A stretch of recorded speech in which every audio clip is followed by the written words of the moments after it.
let's move to the next stage where you and me, we both can explain in detail, right? In detail, yeah, right. sure. And I know that you have worked a lot on this thing, so you can actually explain in better way. Now, I can see that we have created 4 scenarios, right? Yes. Correct? Let's talk in one by one with example, right? Yes. Okay. Sure. Let's talk the example number 1. If you can actually start from here, which the first type, because there are 4 different scenarios we discussed, right? Exactly. For the free zone companies. So what is the first one? So the first thing, the first come first, which I want to discuss with you, like here with this particular scenario, to reach a point where you have the qualifying income and you will get entertained out of that qualifying income as 0% tax. So there is a lot of things which are linked. So on that particular thing, first come first, as you said, that it is within the qualifying free zone. Correct. Yeah. Okay, it is filtered. The first tick mark is done. Then it is doing the qualifying activities. It's not on the other and side. also earning qualifying income streams or income through those activities, Exactly. right? So there was one thing which we was discussing at before this session, that the maintaining adequate substance. This was a very important point. Yeah, absolutely. So look, this is a point where a lot of companies might actually even not fall under that. Exactly. Right?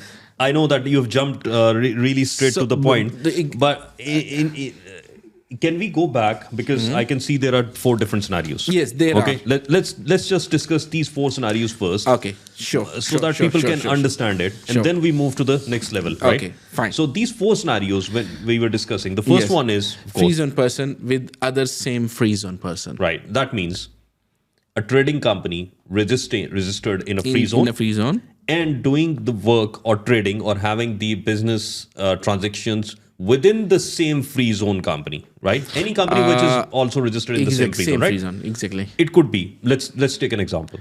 So one small thing, sorry to interrupt you, where we are talking, we are using the word free zone, it means qualifying free zone. It will always be qualifying free zone. Always be If qualifying it is free zone word is we are using, that means yes, it is qualifying free zone. If it is, because if it is not qualifying free zone, there is no question of discussion, right? Okay, so that means a company buying material, right, from another company. So let's say ABC LLC registered in safe zone, buying material from XYZ LLC within the safe zone. Right. So this is the scenario number 1. Exactly. Now, there is scenario number 2. So there is scenario number 2, from one free zone to another free zone. That means a company doing business transactions registered in safe zone, maybe they are doing transactions, a company registered in DMCC or JAFZA or anywhere else. Yeah. Okay. But the other one, we are again on the same point, qualifying free zone. Correct. Of course. So we are talking about that. Absolutely. Now, third one.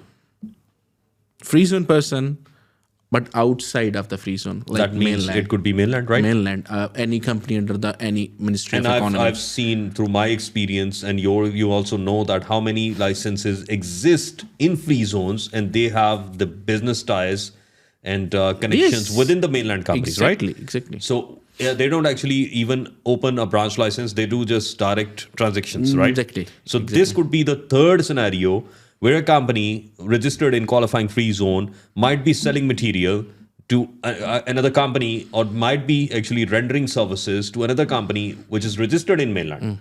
Right. There is a fourth scenario. A free zone person with the rest of the world.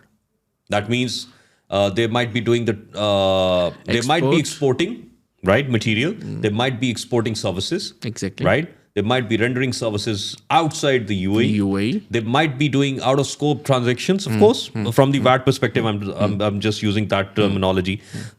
So maybe a company registered in Hamria, safe zone, JAFZA, anywhere else, or in any qualifying free zone specifically. Exactly. So those companies, one of them might be actually in a way from, maybe they are buying material from India. Yeah. And they might be actually selling the same product and exporting straight or directly to America, maybe, right? Yes. That can also be the case, right? That can also be. Okay, so these are the 4 scenarios.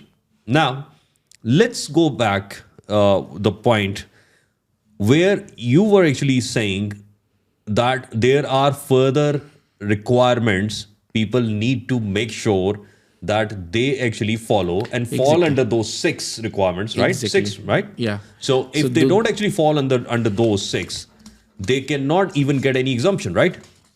Yes. Correct? Yes, but no.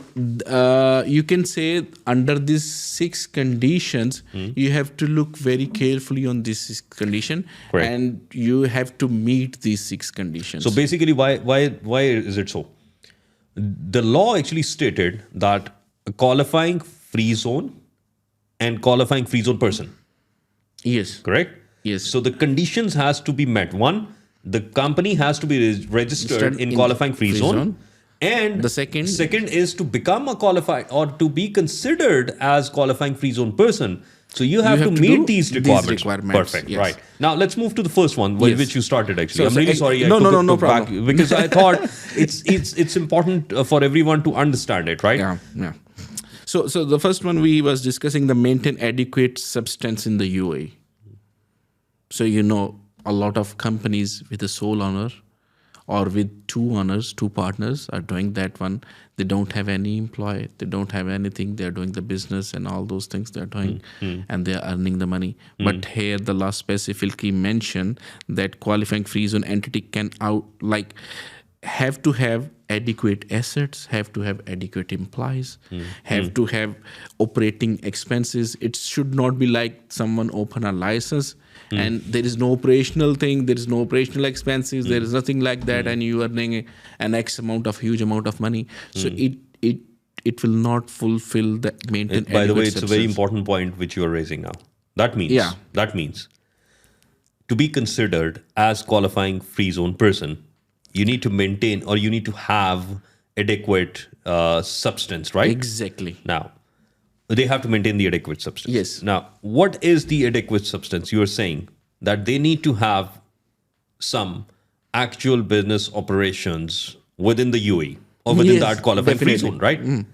So there are companies, because I know that from where you are coming from, the people actually open the license, they maintain their license, they maintain their banking, and they are doing a lot of transactions through that, maybe just because they need that because of their requirement is some sort of where they actually require those kind of branches or linked companies or related parties to be registered here for their transactional purposes or maybe for the trading purpose. But any company which does not actually maintain that, they cannot consider themselves, right? They cannot consider, exactly. Okay. That means there could be 2 scenarios. From my experience, I understand. Correct me if I'm wrong. Number 1, that company might be the part of a bigger pool which is existing outside the UAE. Number 1, right? That might be the reason they are not maintaining adequate substance here, right? Or they are not maintaining adequate substance and they don't actually even exist outside the UAE, but their business operations are like this, that they don't have any employees, they don't have any operational expenditures, they don't have anything else, right? But they are maintaining their licenses and businesses within the qualifying free zone, right? Exactly. Now, in that case, there are 2 separate, that means, scenarios. In scenario number 1, if that company is part of a bigger pool or a bigger group, right? That means their fixed place test will be applied, right? Exactly. So they need to apply that fixed place test, number 1. If their fixed place is outside the UAE, so that means they might be taxable outside the UAE. Yes. Correct? That they might be, right? They might be. So that means they are not maintaining a fixed place criteria here. So that means if to be considered to be taxable within the jurisdiction of UAE, there is a separate criteria, correct? Exactly. We will discuss that maybe separately. Here is one very important thing. Couple of companies, they are doing how they are maintaining their outsourcing that part. And while they are outsourcing that part, look, it's not prohibited. It's totally viable. You can do that, but you have to have still adequate substance for that one. You have proper invoicing, contacts, and all those. Maybe the director or the person who himself is residing here within the UAE. That can also be the case, right? Exactly. There might so you have to have all the documentation with you that you are. No, I can see the actually operating expenses. You need to have some assets maintained within the UAE. Number of qualified employees, of course, that will also be considered as discussing with this thing. Perfect. So if somebody actually meets that criteria, yes. So then you actually take him to the next level, right? So what is the next level? This is the first tick mark you have to do on your company. Perfect. It's done. Then it's what? Done. Once it's done, then you have to check from where you are driving the income. Okay. So the driving income, exactly. What is the activity? What is the activity on backside from where you are driving the income? Okay. So the law is classifying the activities into two parts. One is qualifying activity, and other is excluding activities. Okay. So in nutshell, let me complete that one. So it will be very easy for us to understand it on later stage. One is qualifying activity, the other is excluding activity. But excluding activity didn't mean that you cannot get benefit with the low slab of the tax, like 0%. No. You need to actually maybe give a scenario. Yes. Let me explain you. So because they put the filtration level on 3 level. One, qualifying activity. Okay, this is qualified. Okay, you are qualified. So the income derived from the qualifying activity is qualified. Okay. One thing. Let's close that chapter. Okay. The other thing is excluding activities. Okay. Under this excluding activities, if still you are generating income from excluding activities, there is another filter FTA have put in, the de minimis requirements. If they are fulfilling still excluding activity, but still they are fulfilling de minimis requirements, you can even take the benefit of the 0% taxation. Okay. So this is the whole scenario. Step by step. Let's discuss step by step. Now, number 2 is, I think we won't be able to even finish this thing today. This is a long thing. I know, and I personally, and you know that before starting this session, when we were discussing that we don't want this to be very complicated, right? Exactly. It has to be simple. People who are actually listening to us this series, they need to sort of like it. They don't want this to be very complicated, and